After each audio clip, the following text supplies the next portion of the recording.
Hello guys, let's crack UPSC CSC and आज हम लोग बात कर रहे हैं बिगनर्स टू मास्टर चैनल पे।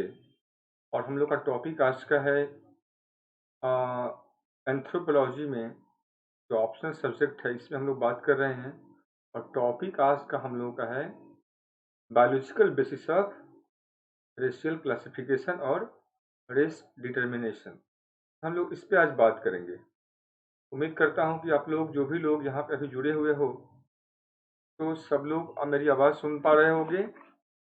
And one more thing that I would like to say about this class. Uh, First of all, I'm going to tell you about subscription कि भाई जो नए बच्चे हैं वो कैसे यहाँ जुड़ सकते हैं। तो उनके लिए मैं थोड़ा सा पहले बात कर देता हूँ, उनको समझा देता हूँ। तो देखो, यूपीएससी एग्ज़ाम एक लंबी एग्ज़ाम है। इसमें 2 साल का ऑलमोस्ट तैयारी लग जाता है नए बच्चों को।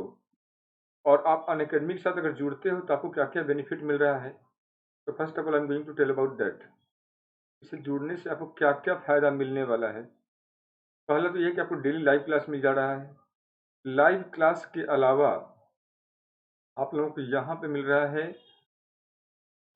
स्ट्रक्चर्ड कोर्स मिल जा रहा है। फिर आपको लाइव टेस्ट एंड क्यूज मिल जाएगा। इसके बाद आप लोगों को अनलिमिटेड एक्सेस जो है वीडियो का वो मिल रहा है। ये सारे आपको यहाँ पे मिल जा रहा है। इसमें करना आप लोगों को सिर्फ इतना है कि भाई स्ट्रक्चर्ड कोर्स क्या होता है जरा मैं वो पहले बता दूं आप लोगों को। लाइव क्लास में आप लोगों को, चलो जो क्लास मैं यहाँ पे आप लोगों को बता रहा हूँ, यू विल गेट दैट। फिर इसके अलावा आप लोगों को क्या मिल जाएगा। स्ट्रक्चर्ड कोर्स का मतलब क्या होता है, what ever your requirement for preliminary examination, main examination and interview. PT के लिए आपको जो चीज़ चाहिए, प्री के लिए, मेन के लिए क्या चाहिए आपको, और इंटरव्यू के लिए जो मटेरियल चाहिए, जो टेस्ट चाहिए, जो क्लासेस चाहिए, you will get everything. Prelims के लिए कंटेंट, मेंस के लिए कंटेंट, इंटरव्यू के लिए content, video classes, PDF notes, test series, pre का, मेन का। तो ये फायदा है। एंड इस प्लेटफॉर्म से जुड़ने को आपको ये सारा मिल जाएगा। उसके बाद आपको यहाँ मिलता है लाइव टेस्ट, क्विज में पार्टिसिपेट कर सकोगे, अनलिमिटेड एक्सेस कर सकोगे। मैं एक समअप में चीज़ें बताऊंगा आप लोगों को आज थोड़ा सा। देखो, इसके लिए करना क्या होगा, आपको अनअकैडमी का जो लर्निंग ऐप है इसको डाउनलोड करना है फर्स्ट। और डाउनलोड करने के बाद आपको अगर मेरे विषय में जानना है तो पहले जान लो। माई सेल्फ के Mukesh Singh and having 16 year of teaching experience. I am teaching basically anthropology optional subject, जिसका मैं आज बात कर रहा हूँ। अभी इसी पे मैं चर्चा करूँगा। और रेस जो टॉपिक है उसमें आज हम लोग बात करने वाले हैं biological basis of racial classification पे। इसके अलावा मैं जीएस में general science, science technology and ecology, environment और इंटरनल सिक्योरिटी की क्लास लेता हूँ। इसके अलावा वट एवर माई एक्सपीरियंस, जो मेरा अपना एक्सपीरियंस रहा है उसमें मोर देन, मैं पहले भी कहा हूँ कि more than 30 experience got final result in civil services and other PCS की खैर मैं बात ही नहीं करूँगा। इसके अलावा आपको अनअकैडमी के साथ मोर देन 100 टॉप एजुकेटर्स आपको यहाँ पे मिल जाएगा। और फिर आते हैं हम लोग हैं कोर्स पे। यहाँ पे दो तरह का कोर्स, एक है प्लस, दूसरा है आइकोनिक। प्लस कोर्स का जो 1 मंथ से लेकर के 36 मंथ तक अनअकैडमी ऑफर कर रहा है का फी यहाँ पे दिया हुआ है। और आपको इसी कोर्स में अगर आप यहाँ पे इस कोड को यूज करते हो तो इस कोड को यूज करने से आपको 10% का कंसेशन मिल जाएगा।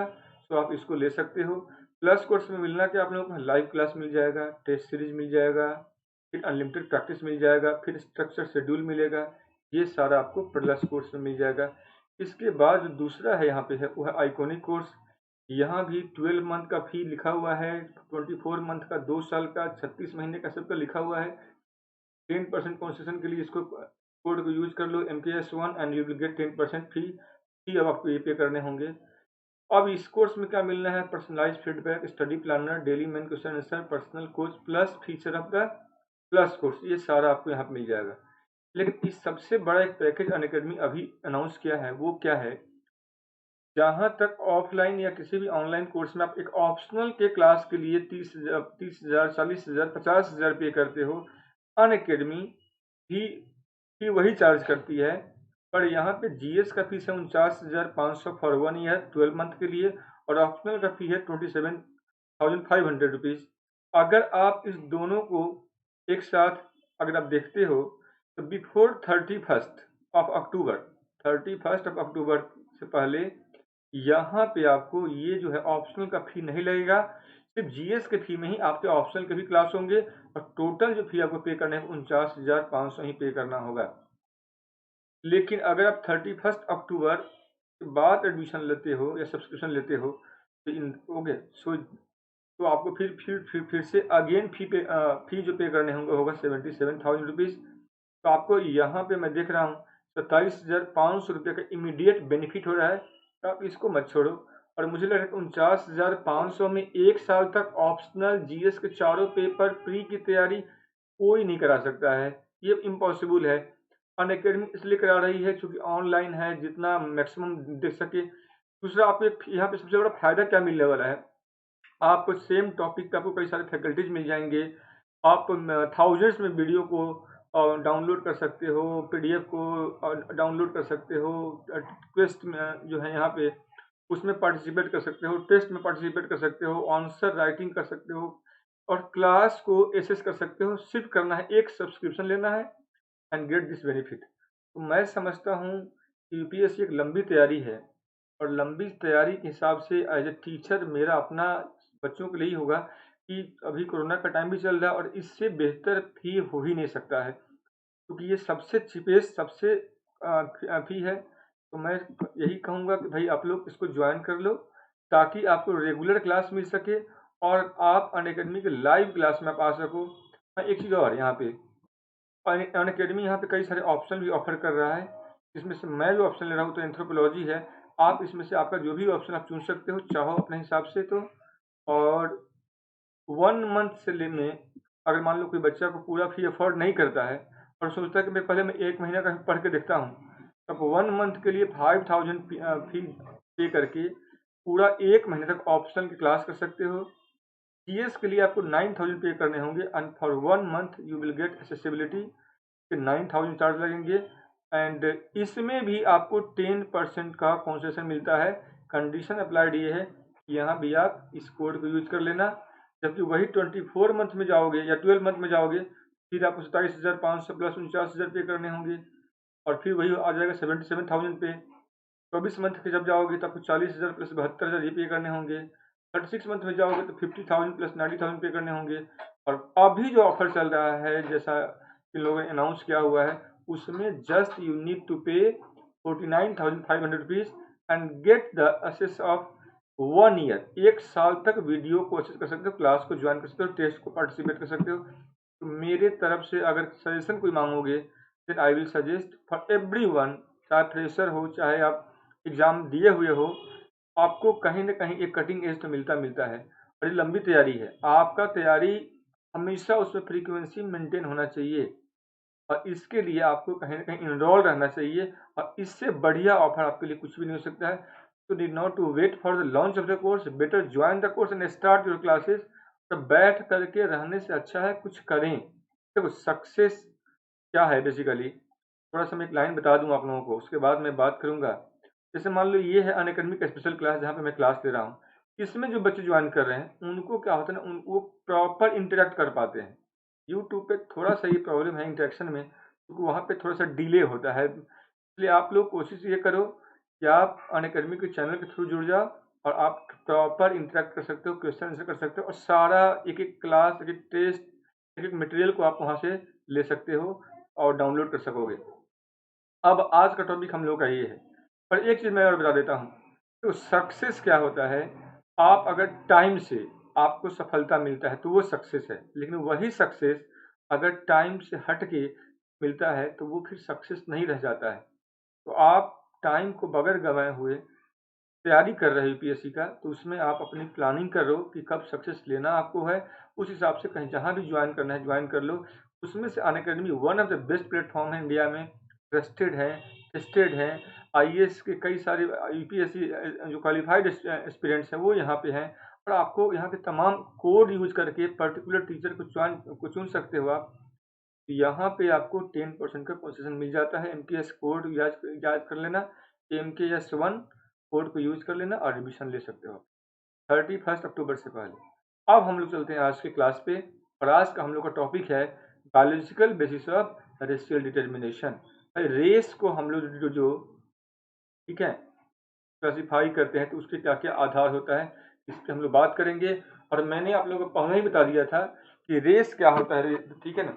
रेस एक ग्रुप ऑफ पॉपुलेशंस हैं, ठीक है, जो उसका जो जीन है ऑलमोस्ट क्या होता है, वो सिमिलर होता है, ठीक है। A group of population having similar gene, a group of population having similar characters, a group of population, ठीक है ना। तो ये जो पॉपुलेशन है एक ऐसा व्यक्तियों का समूह जिसमें समान लक्षण हो, समान ठीक है जीन हो, तो उसको हम लोग बोलते हैं एक रेस बोलते हैं। अब जो रेस का जो क्लासिफिकेशन मैंने पहले पहले बता दिया था कि रेस दो तरह का होता है, एक होता है प्राइमरी रेस, एक होता है सेकेंडरी रेस। प्राइमरी रेस क्या है, जो ओरिजिनल रेस है, इनिशियल रेस है, प्रिमिटिव रेस है, नेचुरल रेस है। सेकेंडरी रेस क्या होता है, जब प्राइमरी रेस आपस में मिलता है तो उससे सेकेंडरी रेस पैदा होता है। इसके बाद मैंने अभी एक आप लोगों को पहले भी बताया हुआ है कि जो रेस है, ठीक है, उसको मॉर्फोलॉजिकल और जेनेटिक आधार पे उसको हम तीन में मेनली बांटा हुआ है। और वो कौन कौन सा है, एक काकेशियंस, दूसरा है मंगलोइड और तीसरा है निग्रोइड। लेकिन अब जब सवाल आता है कि भाई बायोलॉजिकली हम कैसे रेस को हम डिस्टिंग्विश करते हैं, कैसे वो अलग हैं, इस पर हम लोग बात कर रहे हैं। और इसमें दो तरह से को कैटेगराइज करते हैं, एक होता है morphological criteria of racial determination, और दूसरा होता है यहाँ पे genetic criteria of racial determination. Morphological criteria को हम लोग दो में बांट सकते हैं, एक होता है इसको नॉन मेट्रिक, मैं लिख दे रहा हूँ यहाँ पे, तो मॉर्फोलॉजिकल क्राइटेरिया है, इसको हम लोग दो में बांटते हैं। एक इसमें है नॉन मेट्रिक,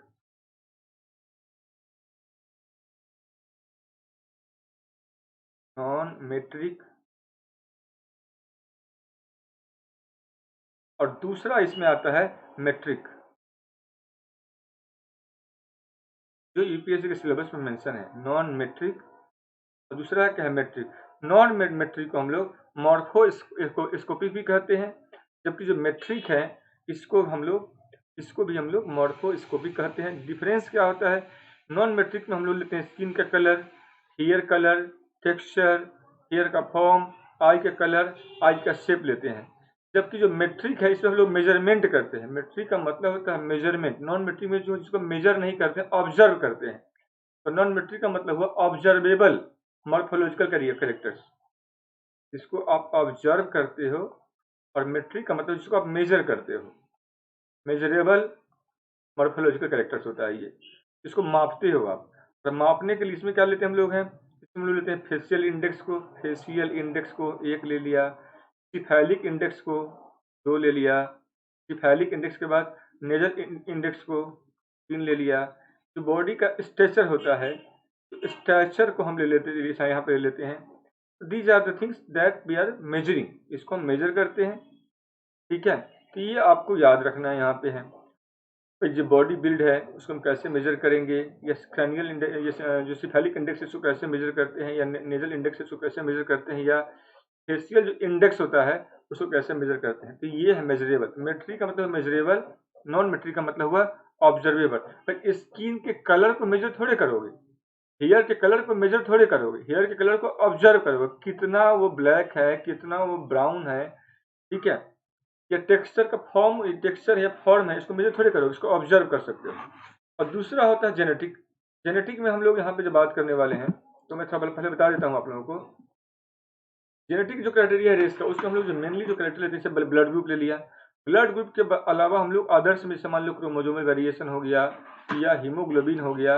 इसके अलावा हम लोग हीमोग्लोबिन में कई सारे टाइप्स होते हैं, हम वो भी ले सकते हैं।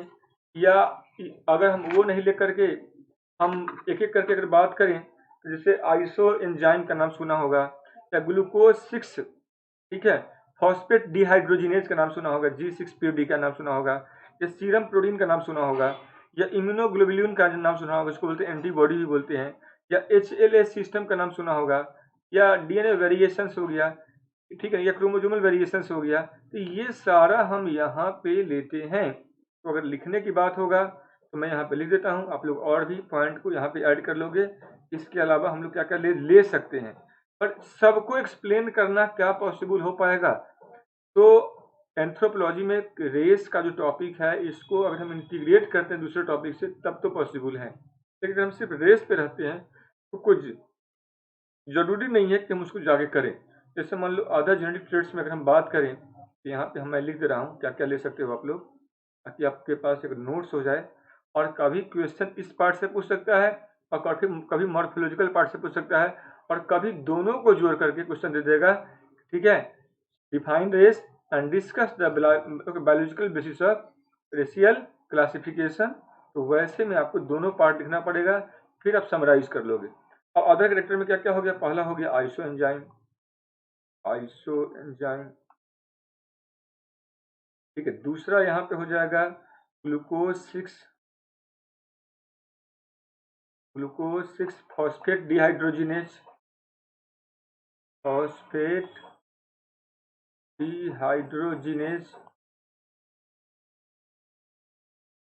तीसरा यहाँ पे ले सकते हो आप इम्यूनोग्लोबुलिन को ले सकते हो, इम्यूनोग्लोबुलिन को, ठीक है। चौथा यहाँ पे आप ले सकते हो जैसे क्रोमोजोमल वेरिएशन को, क्रोमोजोमल जो वेरिएशंस हैं उसको ले सकते हो, या डीएनए के लेवल पर जो वेरिएशंस है इसको ले सकते हो। तो these are things you will take in your examples in order to define it. या इसके अलावा सीरम प्रोटीन ले सकते हो आप लोग, चाहो तो सीरम जो प्रोटीन होता है तो वो ले सकते हो। अब इसके लिए हमें जानना होगा कि भाई सीरम क्या होता है या लिम्फ क्या होता है, ये सब बहुत सारी तमाम बातें हैं। चलते हैं हम लोग एक वन बाई वन हम स्टार्ट कर रहे हैं इस क्लास को। और फर्स्ट ऑफ ऑल जिन लोगों के पास कॉपी पेन नहीं है तो कॉपी पेन निकाल लीजिए आप, ताकि आप प्रॉपर लिख सकें। और morphological criteria of racial determination की बात मैं करने वाला हूँ, इसको आप लोग कर सकोगे। तो चलिए स्टार्ट करते हैं, बैक होते हैं पहले वन बाई वन।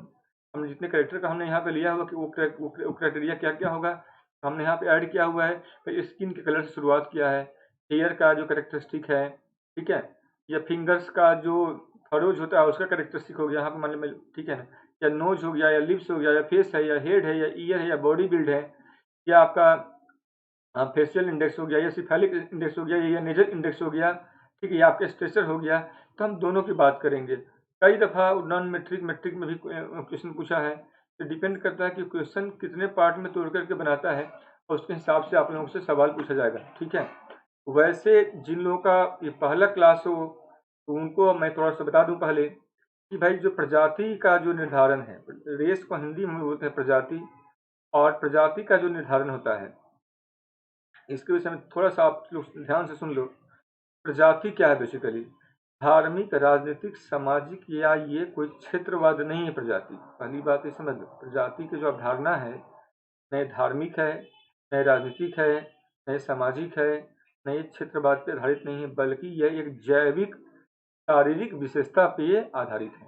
पहली बात क्लियर हो गया, ये जैविक शारीरिक विशेषता पे आधारित है, इसका नाप तौल करके, जिसके लिए हम लोग विभिन्न अलग अलग पद्धतियों को अपनाते हैं, उसे परीक्षण करते हैं और उसके आधार पर हम निर्धारित करते हैं या ऑब्जर्व करते हैं, और उस ऑब्जर्वेशन के आधार पर हम लोग उसका निर्धारण करते हैं। ये बातें पहले क्लियर होना चाहिए कि जो प्रजाति है विशुद्ध रूप से एक जैविक अवधारणा है, ठीक है, और जो शारीरिक विशेषता के आधार पर उसका निर्धारण किया जाता है। दूसरा बात, इसमें हम लोग कई तरह का वैज्ञानिक यंत्र हो गया या उपकरण हो गया या प्रविधि है, उस आधारों का सहारा लेते हैं ताकि हम लक्षणों का नाप तौल कर सकें, ठीक है। और एक चीज मैं यहाँ और बताऊंगा आप लोगों को, शारीरिक जो विशेषता होता है वो एक प्रजाति का दूसरे प्रजाति से अलग करने के लिए हमें दोनों प्रजातियों पे पर्याप्त अध्ययन का आवश्यकता होता है। और फिर जाकर के निजी जो निजी मतलब हो गया पर्सनल जो शारीरिक विशेषता होता है उसके संबंध में जो वास्तविक जानकारी है उसको प्राप्त करके हम तब निर्धारण करते हैं। और इसी संबंध में एक मानव शास्त्री थे, उनका नाम था बिल्स एवं हाइजर, ठीक है ना, उसने कुछ बातें कहा था। और वो बातें क्या क्या था, उन्होंने कहा था कि भाई निम्नलिखित जो बातें हैं इसके आधार पे प्रजाति का निर्धारण किया जाता है। नंबर 1, पहला उन्होंने जो बात ऐड किया वो बात था कि जो शारीरिक संरचना जो होता है उसके विशेषता या रक्त समूह जैसे शारीरिक लक्षण, ठीक है, एकमात्र प्रजातीय मापदंड का ये आधार नहीं हो सकता है। इसमें हमें कई लक्षणों को लेकर के चलना पड़ेगा। सिर्फ शारीरिक संरचना का जो विशेषता है या जो रक्त समूह है, ठीक है ना, ऐसे जो लक्षण है ये एकमात्र प्रजातीय मापदंड का आधार नहीं है, हमें और भी चीज़ों को शामिल करना पड़ेगा। और इसके अलावा उन्होंने ये भी कहा था कि समाज जो है उसमें अलग-अलग लिंग हैं, अलग-अलग आयु के लोग हैं, अलग-अलग समूह में, तो उन व्यक्तियों को हमें तुलना करना चाहिए और उस तुलना के आधार पे हम प्रजाति का निर्धारण करें। तो कई दफ़ा क्या होता है कि भाई जो अलग-अलग एज में जो अपीयरेंस होता है वो काफ़ी वेरीज़ करता है, इसलिए हमें इसे भी ध्यान रखना है। तीसरा उन्होंने ये कहा था कि वह सभी संरचना या संरचनात्मक भिन्नता जो कि प्रजातीय मापदंड के रूप में उपयोग होता है, ठीक है ना, उसका वंशानुगत तथा गैर अनुकूलनशील होना आवश्यक है कि वो वंशानुगत भी हो और वो नॉन एडप्टिव होना चाहिए।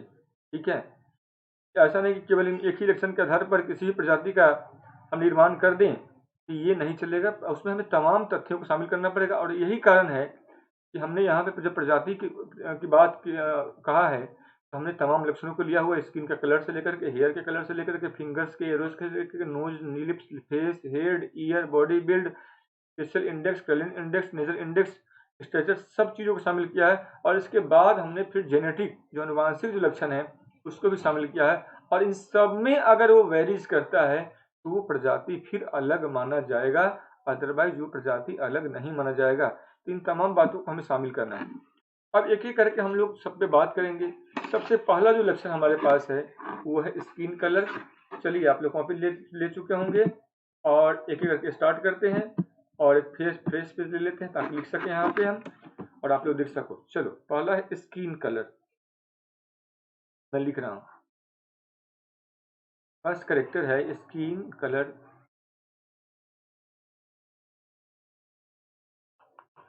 त्वचा का रंग। देखो अगर आपको मैं ये कहूँ कि भाई काकेशियंस है या मंगलोइड है या नेग्रिटो है, इनको देखो तो आपको त्वचा का रंग पता चल जाएगा। पर बायोलॉजिकली क्या होता है, जो त्वचा का रंग होता है वो डिपेंड करता है मेलानिन पिगमेंट पे। और मेलानिन जो पिगमेंट होता है इसका निर्माण होता है मेलेनोसाइट में। अब मेलेनोसाइट क्या है, ये हमारे शरीर के त्वचा में पाए जाने वाला कोशिका है और जो सूर्य के प्रकाश के साथ उसका एक बड़ा सा, ठीक है ना, संबंध होता है। जैसे अगर मैं ये कहूँ जो मेलानिन पिगमेंट है जिन व्यक्तियों में, मेलानिन क्या है, ये मेलानोसाइट कोशिका है, इसमें मेलानिन पाया जाता है। अगर सनलाइट अगर ज़्यादा होगा तो ये मेलानिन क्या होगा, स्प्रेड करेगा ये। ठीक है, तो जब ये स्प्रेड करेगा तो रंग क्या हो जाएगा, यहाँ पे ये कलर में वेरिएशन आ जाएगा। और जब ये सनलाइट कम होगा तो एक जगह आकर के इकट्ठा हो जाता है और ये एक आधार बना है कि कौन गोरा होगा और कौन काला होगा। वैसे ही मैंने कहा कि मान लो कोई ट्रॉपिकल एरिया में रहता है, ट्रॉपिकल एरिया में अगर कोई व्यक्ति रहता है, ठीक है, और वो अपने जो त्वचा है उसका वो रक्षा भी मैंने करने में सक्षम होता है। और इसके बावजूद जब उस व्यक्ति पे जब ये सूर्य का प्रकाश पड़ता है तो आपको शायद अगर ध्यान हो, सूर्य का प्रकाश मैक्सिमम कहाँ होता है, इक्वेटर के पास, और मिनिमम कहाँ है, पोल के पास। सूर्य का प्रकाश ज़्यादा है तो मेलानिन का डिस्पर्सल क्या होगा, ज़्यादा होगा। नतीजा क्या होगा, व्यक्ति क्या होगा, उसमें ब्लैकनेस आएगा। और जो पोल का एरिया है उधर जैसे जैसे हम जाएंगे तो वैसे वैसे सूर्य का प्रकाश कम होगा तो मेलानिन का जो फैलाव है वो कम होगा और व्यक्ति का रंग क्या होगा, वो सफ़ेद होगा। तो ये सन लाइट भी तय करता है मेलानिन पे। मैं यहाँ पे लिख दे रहा हूँ थोड़ा सा, आप लोग क्या लिखोगे यहाँ पे।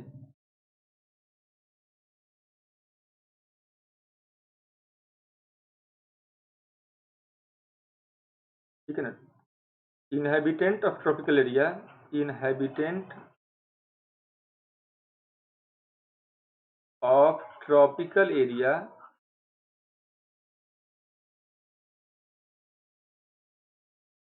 have dark complexion, have dark complexion। उसका रंग क्या होगा, गहरा होगा। जैसे आप लोग देखोगे निग्रोइड, और जो टेम्परेट जोन में है उसका कम्प्लेक्शन क्या होगा, while. Those who lives in the temperate zone तो देयर कलर आर फेयर, उसका कलर क्या होगा, फेयर होगा या लाइटर होगा या व्हाइट कम्प्लेक्शन का वो आदमी होगा। तो ये बातें यहाँ पे स्किन के कलर पे आप लिख सकते हो, ठीक है। बिकॉज जो सोलर जो रेडिएशन है जैसे जैसे स्किन के डीप लेयर में पहुंचेगा वैसे वैसे मेलानिन का फैलाव क्या होगा, ये बढ़ जाएगा, ठीक है। हम लोगों में भी जो जो लोग साउथ इंडिया में हैं उनका कम्प्लेक्शन क्या है, डार्क है। जो नॉर्थ इंडिया में है उनका कम्प्लेक्शन क्या है, थोड़ा सा साउथ इंडियन से लाइट है या फेयर है। क्यों? क्योंकि वो साउथ इंडिया क्या होता है, इक्वेटर के पास पड़ता है और जो नॉर्थ इंडिया थोड़ा सा उससे डिस्टेंट है, तो वहाँ पे जो है जो लोग ज़्यादा वो सनलाइट से एक्सपोज होता है and because of that the melanin get disperse and that makes their colour more darker than the peoples of the northern India. वैसे ही अफ्रीका जो महादेश है वो उसके आसपास मोस्टली जो एरिया है जो नियर जो ट्रॉपिक्स हैं तो वहाँ पे जो लोग हैं वो ज़्यादा डार्क कम्प्लेक्शन का है। बात को आप लोग याद रखिए, ये क्लियर हो गया होगा, ठीक है। पर इसका ये मतलब नहीं है कि ये जो कंडीशंस हैं ये एक जनरलाइज कंडीशन है कि ऐसा हमेशा ही होगा, ये जरूरी नहीं है। ऐसा हमेशा ही होगा जरूरी नहीं है, पर एक हद तक है जरूर, इसका असर पड़ता ही पड़ता है। हम ये भी कहते कि नहीं ऐसा बिल्कुल नहीं है, तो ये भी हम नहीं कह सकते, इसका असर कहीं ना कहीं पड़ता ही पड़ता है। दूसरा हम लोग बात करने वाले हैं, देखो जैसे अब है कि जो 3 प्रजाति की हमने बात कहा कि भाई इसमें मैंग्लोयड या काकेशियंस है जो नेग्रिटो हैं, इनका जो हैबिटेंट है ये जहाँ पे रहते हैं ये काकेशियंस, या आप ऐसे लिख सकते हो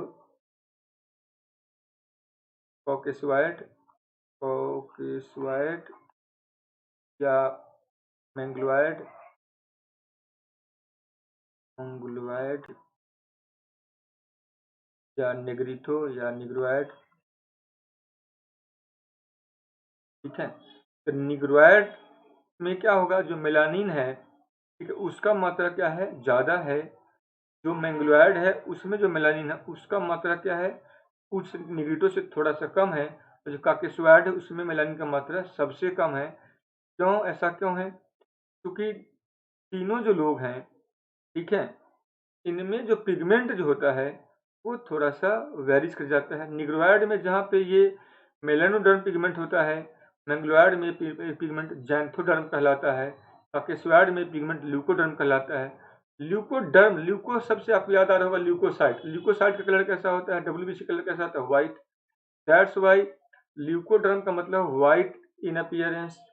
जैंथो वर्ड का मतलब होता है येलो, येलो का मतलब हुआ YELLOW, येलो, येलो का मतलब हुआ कि जो मैंग्लोयड्स हैं इनका कलर कैसा होता है, येलोइश, जैसे मान लो जापानीज वगैरह हो गया ये।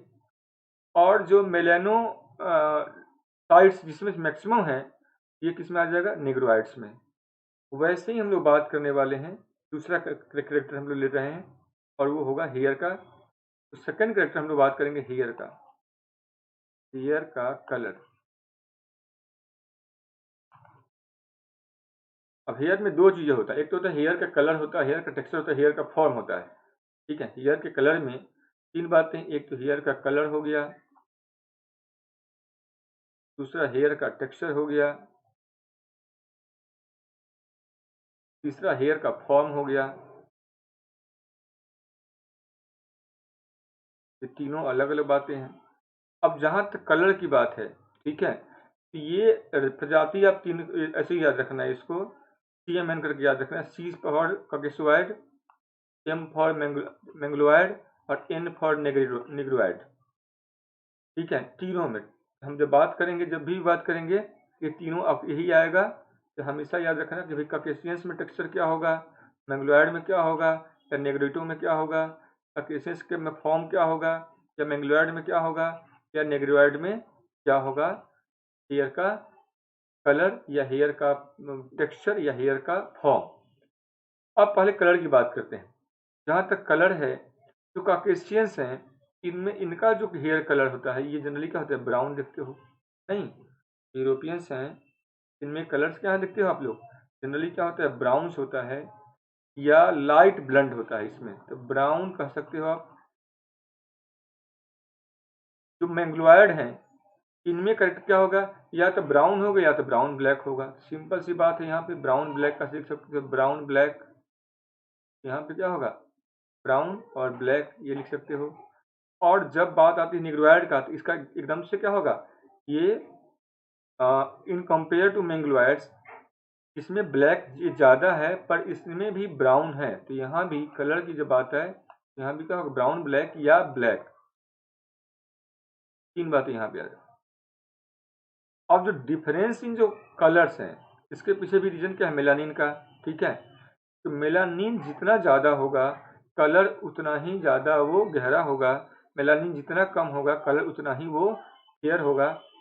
अब मेलानिन जो का जो प्रोडक्शन है वो डिपेंड करता है जीन पे, और जीन का जो रिसेसिवनेस है या डोमिनेंसी है वो डिपेंड करता है कि उसके इन्वायरमेंट पे या उसके एक्सप्रेशन पे।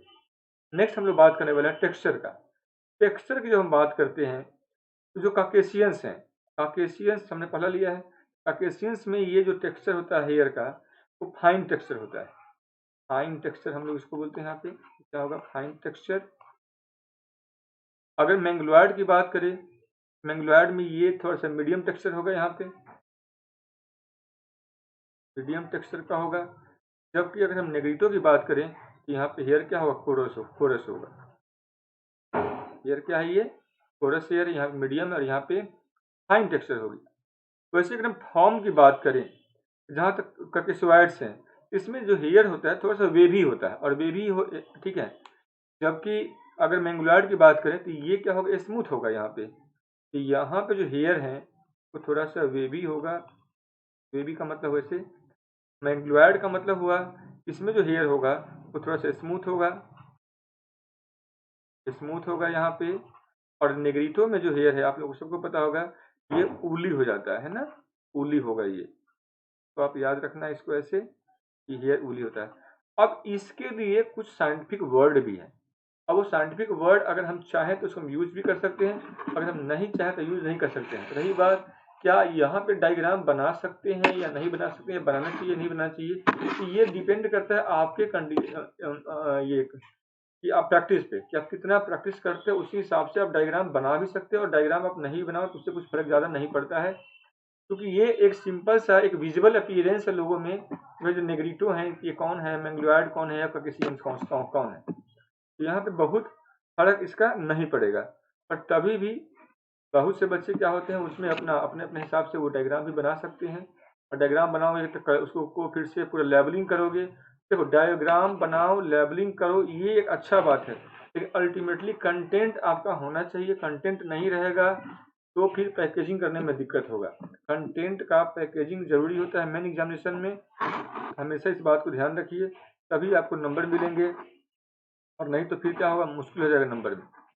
ठीक है, दूसरा करेक्टर हम लेते हैं। अब हम लोग बात करेंगे यहाँ पे कि भाई उसका जो फिंगर है, फिंगर का पैटर्न क्या होगा। सेकंड या थर्ड होगा ना, तो मैं थोड़ा सा देख लूँ स्लाइड में क्या है। यहाँ पे थर्ड है, यस मॉर्फोलॉजिकल, यहाँ फिंगर लिख लो आप लोग, तो फिंगर का बात करेंगे। और हम लोग बात करने वाले फिंगर का। फिंगर के केस में हम लोग जो बात करने वाले हैं वो है फिंगर में क्या क्या फरोज होते हैं। और मैं एक बात और कह सकता, टेक्निकल भी कुछ वर्ड आएगा। टेक्निकल वर्ड का मतलब हुआ कि जैसे मान लो हम जब बोलते हैं कि भाई ककेशियंस का जो हेयर्स हैं, हेयर का जो फॉर्म है वो वेवी होता है, तो वेवी के लिए हम जो वर्ड यूज करते हैं उसको हम लोग यूज करते हैं क्लाइमोट्राइकस। ट्राइकस होता है, ट्राइकोलॉजी होता है हेयर का स्टडी, और इसलिए इसको बोलते हैं क्लाइमोट्राइकस। वैसे ही जब हम बात करते हैं स्मूथ हेयर के लिए तो हम इसके लिए यूज करते हैं वर्ड लियोट्राइकस। और जब उली होता है या किंकी बोलते हैं जिसको हम लोग हैं, उली या किंकी के लिए हम लोग जो वर्ड यूज करते हैं तो उसको हम लोग बोलते हैं उलोट्राइकस। ट्राइकस का मतलब मैंने पहले ही बता दिया, trichology is the study of hair होता है। पर इतना टेक्निकल होने की जरूरत नहीं, सिंपल भाषा में या बातों को लिख दो, लोग समझ गया, मैसेज चला गया, आपका काम हो गया। अब अगला कैरेक्टर हम लोग देखते हैं फिंगर का। फिंगर का जो कैरेक्टर है वो क्या क्या है, चलिए फिंगर की बात हम लोग करने वाले हैं यहाँ पे। देखो फिंगर में जो रीज होता है, फिंगर का मतलब हम लोग रीज का बात करेंगे। फिंगर रीज का मतलब हुआ जो पैटर्न क्या है, जो रीज का जो पैटर्न है वो पैटर्न क्या है। तो यहाँ पे हम लोग रीज के पैटर्न का मतलब अंगुलियों के जो आपका अंगुली है इसके ऊपर जो देखते हो ना अलग अलग तरह के फरोज बना हुआ है, ये जो पैटर्न है इसके स्टडी को हम बोलते हैं डर्मेटोग्लाइफिक्स। डर्मेटोग्लाइफिक्स इसके स्टडी को क्या बोलते हैं हम लोग हैं डर्मेटोलॉजी स्किन का स्टडी है, और ग्लाइफिक्स हो गया फिंगर का, तो डर्मेटोग्लाइफिक्स। तो याद रखिएगा आप लोग, मैं साफ लिख दे रहा हूँ, मुझे लग रहा है कि आप लोग पढ़ने में दिक्कत होगा कहीं, मैं इसको साफ लिख दे रहा हूँ थोड़ा सा। डर्मेटोग्लाइफिक्स,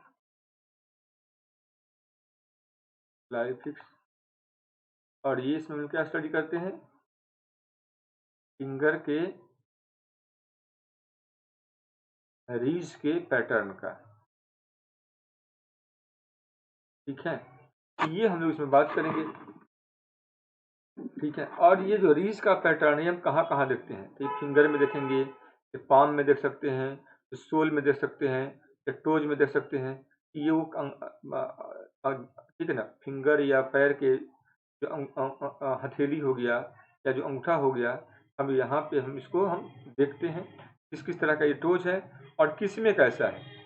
और पहले हम लोग बात करेंगे यहाँ पे काकेशियंस का। अगर हम काकेशियंस का बात करें, फिर हम लोग बात करेंगे मंगलोइड का, फिर हम बात करेंगे नेग्रिटो का। जो काकेशियंस हैं या ठीक है ना, या इसको हम लोग बोलते हैं कॉकेसॉइड या काकेशियंस भी बोल सकते हो। जो काकेशियंस उसमें क्या होता है, ये लूप के जैसा होता है, ये फिंगर का जो रीज है it look like a loop, ठीक है। जबकि ये जो नेग्रोइड है, सॉरी मंगलोइड है, मंगलोइड में ये होगा बिल्कुल से व्रिल के जैसा, व्रिल के जैसा। और जो ये नेग्रिटो है इसमें होगा ये आर्च के जैसा, और लाइक द आर्चेज। ये यहाँ पे आप लिख सकते हो। अब ये तो मैंने कहा कि भाई जो इसके अलावा आप लोगों को और क्या जानना चाहिए, तो फिंगर का जो रिज है ये एक प्रकार का पॉलीजेनिक इनहेरिटेंस होता है। पॉलीजेनिक का मतलब हुआ कि जब ये वेरिएशंस हैं तो तय करने वाले जो जीन होते हैं वो अलग अलग होता है, या कई सारे जीन होता है, तो इसको हम लोग बोलते हैं पॉलीजेनिक इनहेरिटेंस, ठीक है। सो रिंग, और ये इसके आधार पर तय होता है कि हाँ इसका क्या क्या होगा इसमें। तो आप यहाँ पे इतना बात लिख दोगे, आपका आंसर मैसेज आपको मिल जाएगा कि हाँ आपको ये चीज़ें आपके क्लियर हैं। रही बात कि कुछ लोग इसमें कई तरह के फार्मूला भी लेते हैं कि भाई जो पाम का है, तो पाम का जो फार्मूला क्या है काकेशियंस में या मंगलोइड में, नेग्रोइड्स में, ये हाईली टेक्निकल हो जाएगा, आपके लिए डिफिकल्ट हो जाएगा, तो आप उसको नहीं भी लिख सकते हो, इसकी ज़रूरत भी उतनी नहीं है।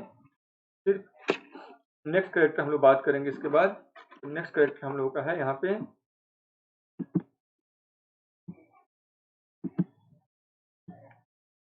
और वो है यहाँ पे नोज। फिर हम लोग बात करेंगे लिप्स का। चलते हम लोग हैं, फिर नोज में क्या होता है देखते हैं।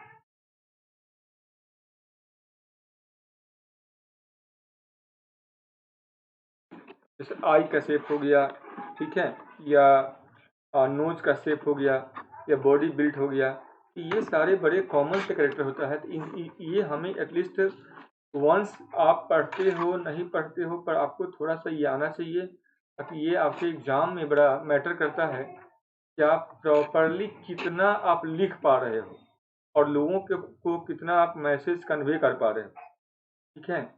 इससे आपका बेसिकली मार्क्स तय होगा। और यूपीएससी एग्जाम में चीज़ और मैं बता देता हूँ आप लोगों को, अल्टीमेटली आपका जो प्री है एक से सिर्फ क्वालिफाई के एग्जाम को, मेन में जब आप जाते हो बैठते हो, मेन में दो चीज़ें राइटिंग में जरूर करना आप लोग। पहला, जब भी आप मेन लिखो, जैसे मान लो अगर आप लिख रहे हो या आगे आप जाकर लिखोगे, तो मेन में क्या होता है ना कि आप जो भी कंटेंट देते हो, जो भी कंटेंट देते हो उसमें कंटेंट में कहीं कोई गलती नहीं होना चाहिए। कोई कंटेंट के प्रेजेंटेशन में अगर कोई गलती हो गया, इससे सामने वाले को मैसेज आएगा कि नहीं ये इसने हमें बेवकूफ़ बनाया है। और जो एग्जामिनर वहाँ जो बैठा हुआ है वो सारे के सारे बड़े क्या होते हैं, एक्सपीरियंस्ड होते हैं लोग, और उनको ये जब रियलाइज़ होता है कि नहीं हमें किसने हमें गलत इन्फॉर्मेशन दिया है या गलत बताने का प्रयास किया है, तो एक बड़ा सा ज़बरदस्त नेगेटिव मैसेज आता है तो आप लोग हमेशा से इससे बचने का प्रयास करना, ठीक है। और ज़रूरी नहीं है कि आपको हर बातें आप लिखो ही लिखो, जो मोस्ट इम्पोर्टेंट हो ना, जो आपको आ रहा हो या जो आपको याद हो सही सही, आप उन बातों को लिखो। जो कि मैंने कई दफ़ा जब मैं कॉपी देखता हूँ स्टूडेंट्स का, उस कॉपी में मैं चीज़ गौर किया हूँ, कई दफ़े स्टूडेंट्स उल्टे पुल्टे करेक्टर लिखते हैं क्योंकि उनको याद नहीं होता है। और मैं भी कहता हूँ भाई, ह्यूमन हम लोग हैं, हम लोग ऐसा नहीं है कि हम भूलते नहीं हैं, हम सब लोग भूलते हैं, भूलना स्वभाव हमारा है। पर गलत इन्फॉर्मेशन देना ये आदत हो जाता है कि गलत इन्फॉर्मेशन कभी भी आप नहीं दें किसी को, ठीक है। नाक का जहाँ तक बनावट की बात है, तो मैं थोड़ा सा लिखता हूँ। जो नोज है,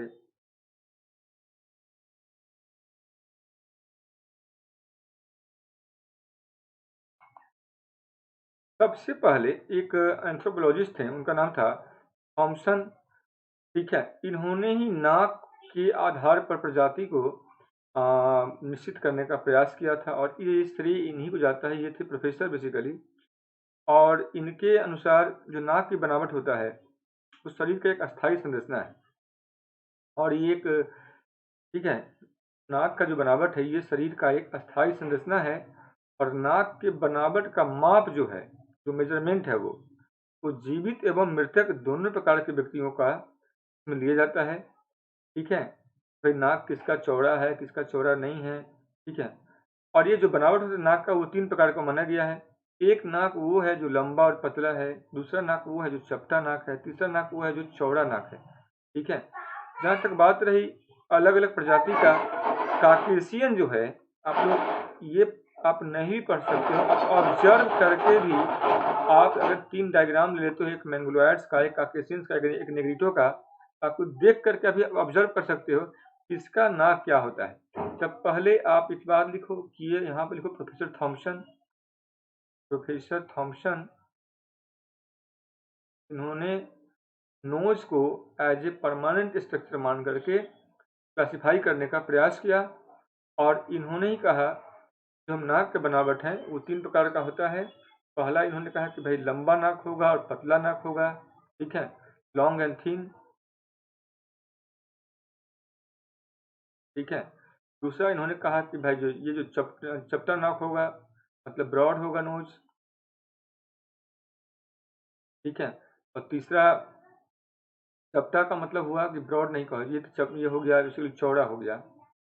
और आ, इसके लिए आप लोग ये चपटा लिखो, चपटा का हिंदी क्या होगा आप थोड़ा सा याद करना, ठीक है। तो जो लॉन्ग एंड थिन है,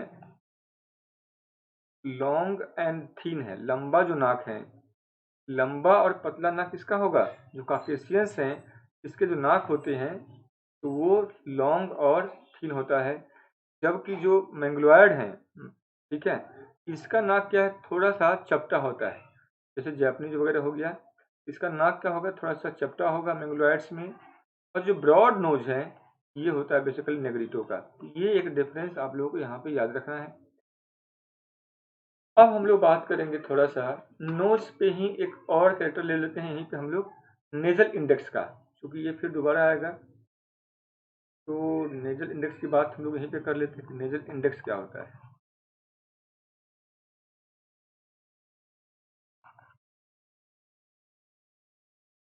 ठीक है। मैंने अभी अभी कहा था आप लोगों को कि जब अगर कोई नाक ब्रॉड है या कोई मीडियम है या कोई नॉर्मल है, ठीक है, इसके लिए भी एक टेक्निकल वर्ड यूज करते हैं हम लोग। जैसे हमने कहा काकेशियंस है, काकेशियंस का जो नोज है वो पतला है, लंबा है, इसके लिए जो वर्ड यूज करते हैं हम लोग हैं उसको बोलते हैं नॉर्मल, नॉर्मल नोज है। और जो वर्ड यूज करते हैं उसको बोलते हैं हम लोग लेप्टो राइना। जो मीडियम नोज है जैसे मंगलोइड्स का है, इसके लिए हम लोग वर्ड यूज करते हैं मीजो राइना। और जो ब्रॉड नोज है जो नेग्रिटो का है, इसके लिए हम लोग वर्ड जो टेक्निकल यूज करते हैं प्लेटी राइना। तो आप पे डिपेंड करता है कि आप टेक्निकल वर्ड यूज करते हो या नहीं करते हो। वो भी डिपेंड करता है कि भाई आपका एकेडमिक अगर बैकग्राउंड साइंस नहीं है तो आप मत ही यूज करो, जब कंफ्यूजन होगा यहाँ पे। अगर है तो आप लिख सकते हो। जो नोज है, ठीक है, 3 तरह का है जिसमें मैंने बताया था अभी आपको, long and thin, long and thin, medium और ब्रॉड। मीडियम और ब्रॉड। तो लॉन्ग एंड थिन किसका ये है। टेक्निकल वर्ड क्या यूज करोगे, इसके लिए आप लोग यहाँ पे लिखोगे लेप्टोराइना। लेप्टोराइना। ये मीडियम के लिए मीजोराइना। ये टेक्निकल वर्ड है, ये आप यूज कर सकते हो चाहो तो। और ब्रॉड के लिए आप लोग प्लेटीराइना। प्लेटी का मतलब ये होता है फ्लैट, जैसे बोलते हैं ना प्लेटी हेलमिंथ, फ्लैट वर्म होता है वो, तो वैसे ही प्लेटीराइना, मीजोराइना और लेप्टोराइना। तो ये अब यहाँ पे एग्जाम्पल तो सबको पता ही है भाई, ये हो गया काकेशियंस का, ये हो गया मैंग्लोइड्स का, ये काकेशियंस का है, ये मैंग्लोइड्स का, ये नेग्रिटो का है। ये तो वेल नोन चीज है, ठीक है। एग्जाम्पल भी चाहो तो आप थोड़ा बहुत यहाँ पे ऐड कर सकते हो, अब वो आपके ऊपर है कि आपको एग्जाम्पल याद है कि नहीं है। जैसे जनरली जब हम लोग काकेशियंस की बात करते हैं, स्पेशली जो एस्कीमोज हैं, एस्कीमोज में क्या होता है, ये लेप्टोराइना होता है। अगर जो ऑस्ट्रेलियंस हैं उसमें क्या होता है, ये मीडियम होता है, चूंकि ऑस्ट्रेलियंस जो एवर्जिन्स है ये सब आते हैं किसमें, मैंग्लोइड्स में आता है। और जो अफ्रीकन जो निगरो हैं ये सब किसमें आता है, जिसमें पिग्मी वगैरह का नाम सुना होगा आप लोगों ने। तो अफ्रीकन जो निगरो हैं या जो पिग्मीज हैं, इनके जो नाक होता है ये ब्रॉड होता है, फैला हुआ होता है, ऐसे याद रख सकते हो। अब ये जो नाक पे क्वेश्चन यहाँ पे दिमाग में आ रहा है कि भाई नाक किसी का फैल गया, किसी का सीधा है या किसी का मीडियम है, तो क्यों है, क्या इसमें इन्वायरमेंट का कोई रोल है, या ये क्या किसी तरह कोई एडेप्टेशन है। तो ये बिल्कुल सही बात है कि ये कहीं ना कहीं इसमें इन्वायरमेंट का रोल है, ये काइंड ऑफ एडेप्टेशन है। अब एडेप्टेशन कैसे है जो इसको समझते हम लोग हैं। जैसे मान लो कोई अगर कहीं पे गर्मी ज़्यादा है, तो आप जाते हो किसी मरुस्थलीय एरिया में गर्मी के मौसम में, ठीक है। तो अगर नाक क्या होगा बेसिकली, ठीक है, मैंने कहा कि जब गर्मी का मौसम है, तो गर्मी के मौसम में हमारे शरीर से हम चाहते हैं बहुत ज़्यादा से ज़्यादा हीट को रिलीज करें। और अगर हीट को रिलीज करना है तो हमें किस तरह का नोस्ट्रिल चाहिए। नोस्ट्रिल का मतलब होता है नेजल होल। हमें किस तरह का नोस्ट्रिल चाहिए, ठीक है, चपटा चाहिए या लंबा चाहिए या मीडियम चाहिए। तो हमें ये भी देखना होगा कि भाई ज़्यादा धूप हमारे शरीर के अंदर ना पहुँचे, ठीक है। नोस्ट्रिल ही परमिट करता है कि कितना एयर एग्जिट करेगा और कितना एयर इंटर करेगा, ठीक है। अगर नोस्ट्रिल पतला होगा तो जो एयर इंटर करेगा वो कहीं कहीं से बॉडी पे एक कूलिंग इफेक्ट को पैदा करेगा। और यही कारण है जो ब्रॉड नोज वाले लोग हैं, ठीक है, जिनको हम लोग निग्रो, इनका नोज क्या होता है, लंबा होता है। चूंकि ये कहाँ पे हैं, ये बिल्कुल ट्रॉपिक्स मान जो इक्वेटर के और ट्रॉपिकल जोन में आते हैं ये लोग, और यहाँ पे गर्मी ज़्यादा होती है। और इसलिए ये काइंड ऑफ हीट से एडेप्टेशन है, टेम्परेचर से एडेप्टेशन है, गर्मी से एडेप्टेशन है, ठीक है। जिसमें चौड़ा नाक कम जो हवा है उसको कंप्रेस करके अंदर जाने देता है, और इससे क्या होता है, वो कहीं ना कहीं से वो कूलिंग इफेक्ट को कॉज करता है, ठीक है। दूसरा यहाँ पे हम मीडियम नोज की बात कर रहा हूँ। मीडियम नोज में हो गया मीजोराइना। मीजोराइना का एग्जाम्पल क्या है, मैंग्लोइड्स।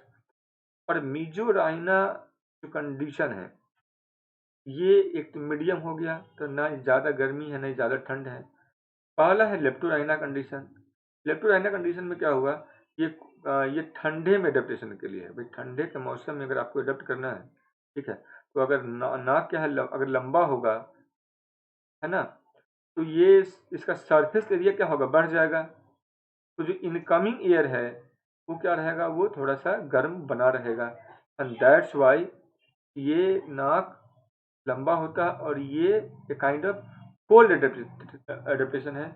आप लोग को याद रखना, सी से लिख देना Caucasians for cold adaptation, Caucasian for cold adaptation. और ये अंडरस्टूड बात है कि भाई जो निग्रो है गर्म जगह पे है, तभी तो गर्मी के कारण ही तो इसका रंग काला है। और काकेशियन क्या है, ये ठंडे जगह पे है, तो नोज सीधा है। तो नॉर्मल सा भी अपना भी विजन लगा करके आप आंसर कर सकते हो यहाँ पे क्या है। इस बातों को आप लोगों को यहाँ पे याद रखना है, ठीक है। ठंड में एडेप्टेशन के लिए लंबी नाक, पतली नाक, और गर्मी में एडेप्टेशन के लिए चौड़ी नाक। तो क्या साउथ इंडिया के लोगों का नाक चौड़ा है? अगर in compare to north India हम बात करें क्योंकि हम में और साउथ इंडियन लोगों में बहुत बड़ा गैप नहीं है, हम सब एक ही हैं, बहुत एक ज्योग्राफिकल एरिया में है, इसलिए ये ज़्यादा अपेरेंट नहीं है। सम करेक्टर में अपेरेंट भी है, पर सम करेक्टर में अपेरेंट नहीं है, ठीक है, क्योंकि हम एक ही जैसे हैं। लेकिन अगर हम बात करें कि जो अफ्रीकन्स हैं, वहाँ पे हम जब देखते हैं तो एक बड़ा सा गैप हमें दिखता है। चलिए नेक्स्ट हम लोग बात करते हैं, यहाँ पे है सिफैलिक इंडेक्स। सॉरी, ये तो हो गया, आप लोग समझ के बाद नेक्स्ट कैरेक्टर देखते हैं हम लोग। नेक्स्ट कैरेक्टर में क्या है इसमें,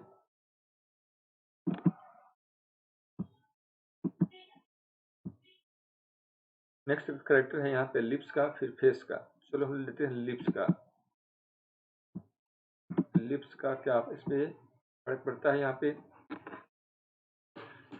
देखो जो लिप्स है, अगर आप ऑब्जर्व करो पहले, आप मैं मेरे बताने से पहले, ज़्यादा मोटा लिप्स किसका होता है, तो ज़्यादा पतला लिप्स किसका है, और मोटे लिप्स का क्या फ़ायदा है और पतले लिप्स के क्या फ़ायदे हैं। तो अगर आप ऑब्जर्व करते हो तो आपको ऑब्जर्वेशन से पता चल जाता है जो लिप्स हैं बेसिकली, वो सबसे ज़्यादा मोटा किसका है, निग्रोइड का। सबसे ज़्यादा मोटा लिप्स किसका, निग्रोइड का, है ना। ये तो बगैर पढ़े भी आप इसको बता सकते हो। जो ओट होता है वो निग्रोइड का क्या है, सबसे ज़्यादा मोटा है, जबकि सबसे पतला लिप्स किसका है, ये भी आप बता सकते हो कि पतला लिप्स किसका है, काकेशियंस का, है ना। काकेशियंस का लिप्स भी पतला हो गया। अब इससे इसके क्या फर्क पड़ते हैं, इसके क्या फायदे क्या है, लिप्स अगर मोटा है या लिप्स अगर पतला है, इसके क्या बेसिकली फायदे क्या है। देखो प्रजाति के अनुसार जितने भी रेसेस हैं, ओट का जो बनावट होता है उसमें जो अंतर है, जो हम जिसकी हम बात कर रहे हैं, कुछ के ओठ मोटे हैं या बाहर निकला हुआ है, कुछ के ओठ पतले हैं या अंदर झुका हुआ है, ठीक है। जैसे हमने कहा कि अभी निग्रो है, निग्रो का ओठ जो लिप्स है वो क्या होता है, वो थोड़ा सा मोटा है, लटका हुआ होता है। कई दफ़ा तो लोग जिन जिन जिन जिनके ओठ ज़्यादा निकला हुआ है, लटका हुआ, उन उन उन महिलाओं को ज़्यादा सुंदर भी माना जाता है वहाँ पे। ये भी है, जो पढ़े होगे आप लोग, जब लमार्किज्म जब मैं बताया था तो वहाँ पे इस पर चर्चा मैं किया था, ठीक है, कि उनका एक ये भी है कि भाई ओट मोटा हो और साथ में बाहर लटका हुआ हो। काकेशियंस की बात करें तो इसका जो ओट क्या होता है, ये पतला है और अंदर की तरफ झुका हुआ होता है। नहीं, अगर ठीक ऐसे ही चिन्ह है मान लो ओट के साथ, तो विभिन्न जो अलग अलग जो रेसेस हैं उसमें जो चिन्ह का भी जो बनावट होता है, मतलब जो ठुड्डी की बात मैं कर रहा हूँ, ठुड्डी के बनावट में भी क्या होता है, अंतर होता है। कुछ का ठुड्डी क्या होता है, बाहर की ओर निकला हुआ है और नुकीला होता है, जबकि कुछ का जो ठुड्डी होता है वो अंदर की ओर धंसा हुआ है और चपटा हुआ होता है। नहीं, ये आप लोगों को यहाँ पे याद रखना है। तो मैं लिप्स की अगर बात करूँ यहाँ पे, तो लाइन लिख देता हूँ। लिप्स में क्या होगा भाई, दो का आप देख लो डिफरेंस, तीसरा तो अपने आप समझ में आ जाएगा। मेनली क्या, काकेशियन वर्सेस नेग्रिटो। काकेशियंस में लिप्स क्या है, थिन है, ठीक है, और इसमें क्या लिप्स क्या है, थिक है। एक तो ये क्लियर हो गया आपको। और साथ में क्या है, ये लटका हुआ है किसमें, निग्रो में। और काकेशियंस में क्या हो गया, ये अंदर की तरफ ये दबा हुआ होता है, मतलब लिप्स पतला है तो अंदर की तरफ दबा हुआ है, क्योंकि सपोर्ट हमारा जॉ इसको नहीं करता है उतना। ये तमाम ऐसे आप लक्षणों की मतलब हम लोग बात करते हैं। चलिए नेक्स्ट करेक्टर हम लोग बात करने वाले हैं, वो बात करेंगे हम लोग अबाउट, करेक्टर है वो, और ये आ गया फेस की बात कर रहे हैं, चेहरा का, और फिर हम लोग बात करेंगे हेड का, फिर ईयर का। तो चलो पहले हम लोग फेस देखें। अब फेस अगर देख कर के आप पता करते हो, जो फेस क्या होता है, ये इंडेक्स है, और आप मेन करेक्टर तो यही है कि भाई फेस देखो और अंतर आप स्पष्ट, फेस के कई सारे पार्ट आ जाते हैं इसमें। इसमें अगर हम बात करें कि सिर का बनावट कैसा होता है, एक एक करके हम बात करते हैं पहले। तो प्रजाति का जो निर्धारण है उसमें जो सिर का बनावट है वो सबसे ज़्यादा महत्वपूर्ण होता है कि भाई सिर का लंबाई क्या है, चौड़ाई क्या है, या क्रैनियल इंडेक्स क्या है, या उसका जो चेहरा है, फेस है, फेस में नाक भी आ जाता है, ठीक है। और उसके बाद फिर इसका आपका जो क्रैनियल इंडेक्स है, सिफेलिक इंडेक्स है, क्रैनियल डेंसिटी है, ये सब इसी के पार्ट में आप चर्चा कर सकते हो, या अलग अलग भी चाहो तो आप चर्चा कर सकते हो। डिपेंड करता है आप पर कि आपको कैसे कौन सा पॉइंट याद आ रहा है। और मेरी समझ से चूंकि इतने अलग अलग करोगे तो हो सकता है कंफ्यूजन हो। एक साथ जब सिर पकड़ना है तो सिर में सारे बातों को एक साथ आप कर जाना, ताकि आप कंफर्ट रहो और एग्जाम में अच्छे से आप लिख सको चीज़ों को। ठीक है, चूंकि वैसे याद नहीं रहेगा।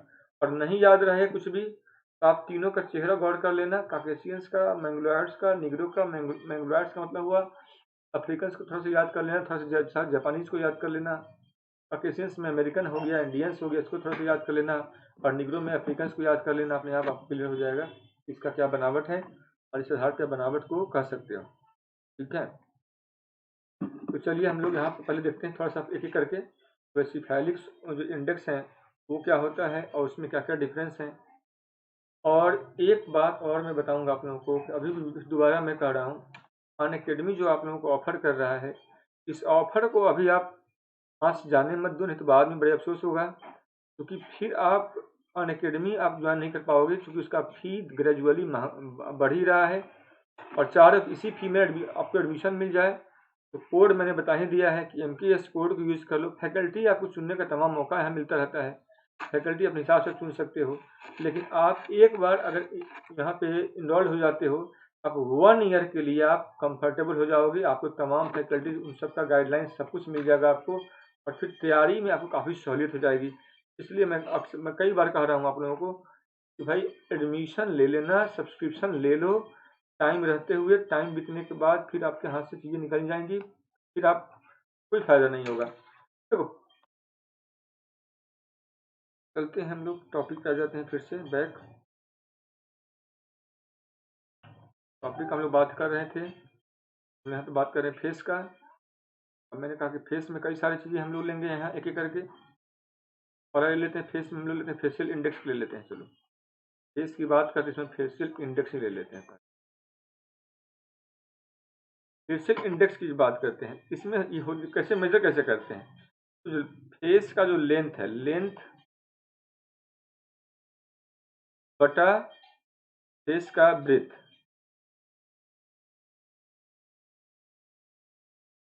जैसे आपका चेहरा है ऐसे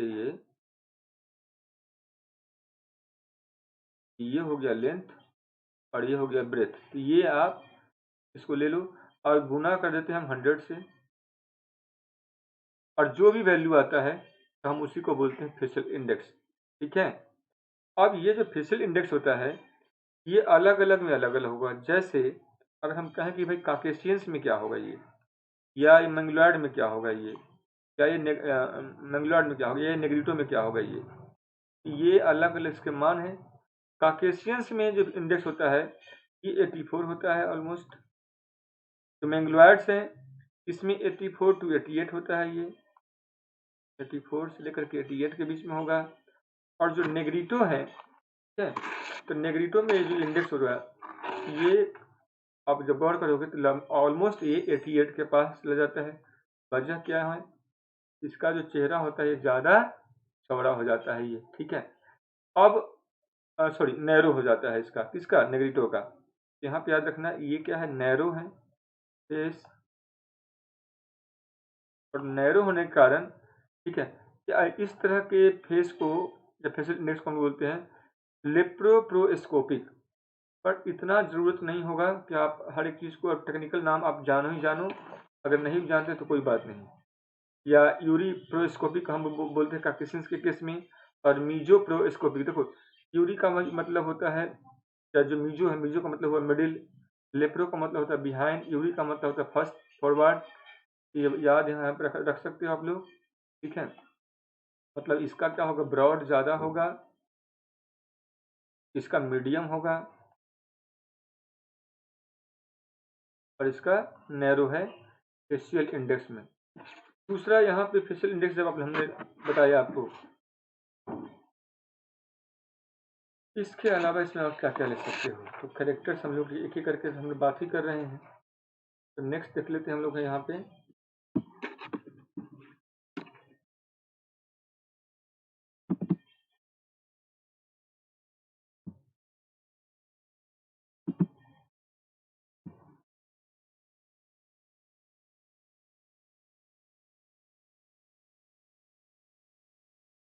तो चलो हम लोग आज इतना ही रखते हैं, अगले दिन हम लोग शेष टॉपिक पे बात करेंगे।